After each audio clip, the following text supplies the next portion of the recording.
అందరికీ నమస్కారం. ఈరోజు మనం తెలుసుకోబోతున్న కథ ఓ అమ్మ కథ రెండో భాగం.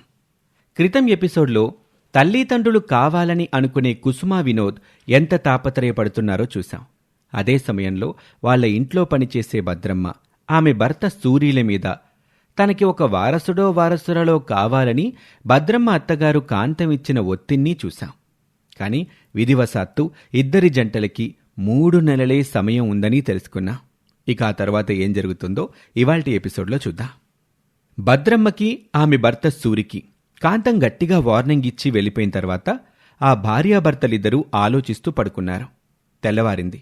అయినా కాంతం కొడుకుతో కాని కోడలతో కాని ఏమీ మాట్లాడకుండా నిన్నటి నుండి తిండి తినకుండా అలాగే భీష్మించు కూర్చుంది. అప్పుడు సూరి భద్రమ్మ కాంతం దగ్గరికొచ్చి ఇలా అంటున్నారు. అమ్మా, ఇంక నీ మొండితనం దిగిరాయే.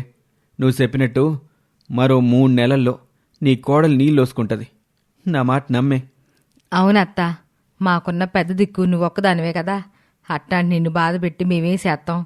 నువ్వన్నట్టే త్వరలో నీకొక మనవడినో మనవరాలను ఇస్తాంలే అని చెప్పటంతో కాంతం చాలా సంతోషపడి ఇలా అంటుంది. అబ్బా, ఎంత శుభవార్త చెప్పారే.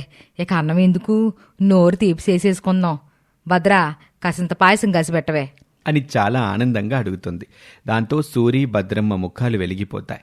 భద్రమ్మ గబగబా అత్తగారు అడిగిన పాయసం తయారు చేసి పెట్టి ఇంటి పనులు ముగించుకొని పనిలోకి వెళ్ళిపోయింది. అక్కడ భద్రమ్మ వెళ్లేసరికి వినోద్ తల్లి అక్కడుంటుంది. అక్కడ ఇంట్లో వాతావరణం చాలా వేడిగా ఉంది. వినోద్ తల్లి వినోద్తో ఇలా అంటుంది. చూడ్రా వినోద్, మా ఇష్టానికి వ్యతిరేకంగా నువ్వు లవ్ మ్యారేజ్ చేసుకున్నావు. మేం భరించాం. తల్లిదండ్రులను వదిలి ఇలా వేరే కాపురం పెట్టుకున్నా సహించాం. పైగా మేమే ఎన్నో మెట్లు దిగొచ్చి నీ భార్యని కోడలిగా అంగీకరించాం. కానీ మీకు పెళ్ళి ఎన్నాళ్ళవుతుంది? ఇప్పటి వరకు పిల్లల్ని ప్లాన్ చేసుకోలేదు. ఎవరిని అడిగితే ప్రాబ్లం ఉంది, డాక్టర్స్ని కన్సల్ట్ చేస్తున్నావు అంటున్నారు. సరేరా, నిజంగానే నీ భార్యలో అలాంటి ప్రాబ్లం ఏదైనా ఉంటే మేమింక ఎంతో కాలం మనవళ్ల కోసం వెయిట్ చేయలేము. అందుకే నీ భార్యకి విడాకులు ఇచ్చేయి. మరో చక్కటి పిల్లని చూసి పెళ్లి చేసుకో. మమ్మల్ని తాత నానమ్మలు చెయ్యి. ఇలా అంటున్నానని మరోలా అనుకోకమ్మా. నేనేదన్నా ఉంటే ముఖం మీదే మాట్లాడతాను. తెరలచాటు మాటలు నాకు చేత కాదు అని కరాఖండిగా చెప్పేసరికి కుసుమకి వినోద్కి ఎలా రియాక్ట్ అవ్వాలో తెలియక అలా ఉండిపోయారు. ఆ విధంగా తాను చెప్పాలనుకున్నది సూటిగా చెప్పేసి లోపలికి వెళ్ళిపోయింది వినోద్ తల్లి. అప్పటి వరకు జరిగిన వాళ్ల సంభాషణ విన్నాక భద్రమ్మ వంటగదిలోకి వెళ్లి తన పని తాను చేసుకుంటూ ఉంటుంది. ఇంతలో కుసుమ వంటగదిలోకొచ్చి ఇలా అంటుంది. ఏంటే, ఈ పెద్దోళ్ళకి పిల్లల బాధలు అక్కర్లేదా? ఎప్పుడు వాళ్ళ మాటలే నెగ్గాలా అని అనుకుని కుసుమ ఏడుస్తుంటే భద్రమ్మ ఈ విధంగా ఓదారుస్తూ ఉంటుంది. చూడండమ్మా, పెద్దోళ్ళంటే రాక్షసులు కాదు. మనకన్నా ముందు ఈ లోకం తీరు చూసినోళ్ళమ్మా. వాళ్ళేం చెప్పినా ముందు వెనకలు చూసుకొని చెప్తారు. ఏ కాళ్ళని బాధ పెట్టకుండా పిల్లల్ని కనండి అమ్మగారు. నువ్వు కూడా అట్లా మాట్లాడతావేంటే? మేమేమైనా మీలాగా పిల్లలొద్దు అనుకుని ఆగుతున్నామా? మేం చేస్తున్న వర్క్లో ఆ స్ట్రెస్ వల్ల మాకు జెనెటికల్గా వచ్చిన ప్రాబ్లం అంట అది. దానికోసమే కదా ఈ మందులు, ఈ ట్రీట్మెంట్లు. అవునే, నువ్వేంటివాళ ఇలా మాట్లాడుతున్నావు? మీ అత్తగారు కూడా రోజు ఇదే గొడవ పెడుతున్నారు కదా. అవునమ్మగారు, మా అత్త కూడా ఇలాగే నాకు మన వల్ల కావాలి అంటది.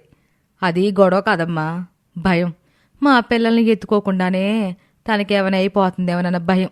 అందుకే నిన్న నేను మా ఆయన మా అత్తకి మాట ఇచ్చేశాం. త్వరలో నీ చేతిలో మనవన్నో మనవరాలను పెడతామని. పాపం పెచ్చది ఎంత సంబరపడిపోయిందో అని తమ పెద్దవాళ్ల బాధని అర్థం చేసుకోమని తనకున్న చనువుతో తన యజమానికి తనకి తెలిసిన మాటల్లో విషయం చెప్పింది.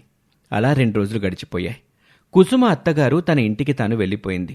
కుసుమ మందులు వాడుతుంది. భద్రమ్మ యథావిధిగా పనికి వచ్చిపోతూ తన గొడవలో తానుంది.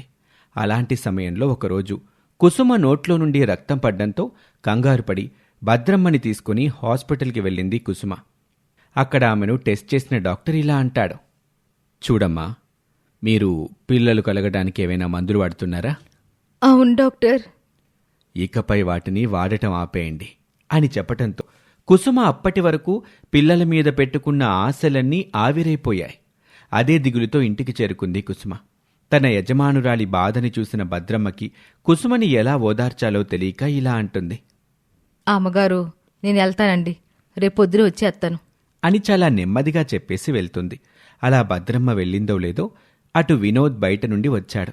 బాధగా కన్నీళ్లతో కూర్చున్న తన భార్య కుసుమతో ఇలా అంటున్నాడు. ఏమైంది కుసుమ, ఎందుకలా ఉన్నావు అని అడగటంతో అప్పటి వరకు అణిచిపెట్టుకున్న బాధని ఇక ఆపలేక బోరున ఏడుస్తూ భర్తని పట్టుకుని బాధపడుతుంది. హాస్పిటల్లో జరిగిన విషయం మొత్తం చెప్తుంది. దాంతో ఆ దంపతుల మధ్య మళ్లీ కొత్త సమస్య తలెత్తింది. మరోవైపు కుసుమ దగ్గర నుండి బాధతో ఇంటికెళ్లిన భద్రమ్మకి ఇంట్లో మసాలా వాసన దంచేస్తూ ఉండటంతో ఆశ్చర్యంగా లోపలికి వెళ్ళింది. లోపల అత్తగారు కాంతం చక్కగా కోడలి కోసం నీచుకూర వండుతుంది. అది చూసిన భద్రమ్మ ఇలా అంటుంది. ఏంటత్తా నువ్వు వంట చేతనో, నేను చేసి పెట్టలేను కదా, అయిపోయిందే ఏటి అని భద్రమ్మ అంటుంది. అందుకు కాంతం ఇలా బదులిస్తుంది. ఈ వంట నా కోసం కదే, నీ కోసం వండుతున్నాను. మాంసం కూర ఇన్ని రోజులు ఏ తిన్నా పర్వాలేదు, ఇప్పుడు పిల్లల్ని కనాలంటే ఇలాంటి తిండి తినాలా. అది సరే అత్తా, కూర కొంటానికి డబ్బులు? అదా, మన పక్కింటి దర్జీ సుబ్బయ్య లేడు, అతని దగ్గర చొక్కాలకి బొత్తాలు కాజాలు కుడతానని ఒప్పుకున్నాను. చొక్కాకి 50 ఎత్తాడట. ఇవాళ 10 చొక్కాలు కుట్టాను. ఆ వచ్చిన డబ్బులకి ఈ కూర చేసి పెడుతున్నాను అని అంటుంది. తన అత్తగారు తన మీద చూపిస్తున్న ఆప్యాయతకి భద్రం కళ్ళల్లో నీళ్లు తిరిగాయి. తన అత్తగారి ఆనందం చూసి సంతోషం అనిపిస్తుంది భద్రమ్మకి. ఇక ఇంతలో అత్తగారు ఇలా అంటుంది. సరే వెళ్ళి గమ్మును కాళ్ళు గడుక్కొని వచ్చి వడ్డించేస్తాను. ఇన్ని రోజులు మీరు పిల్లలు వద్దని ఎందుకు ఆగారో నాకు తెలిసే పిచ్చి ముద్ద. డబ్బులు సరిపోవనే కదా, మీరు డబ్బుల గురించి పిల్లల్ని ఆపితే మీకు కావాలనుకున్నప్పుడు దేవుడు ఇవ్వడే. ఏ వయసులో జరగాల్సిన ముచ్చట అప్పుడే తీరాలంటారు. ఇక నువ్వు డబ్బులు మాట వదిలేసి బాగా తిని బలంగా తయారవ్వు అని చెప్పింది. అలా ఆ రాత్రికి కడుపారా తినేసి కంటి నిండా నిద్రపోయారు. తెల్లవారగానే సూరి లేచి భద్రమ్మతో ఇలా అంటున్నాడు. భద్రా, నేనట్టా కాలవటికెళ్ళొత్తానే. సరేనయ్యా అని అంటుంది భద్రమ్మ.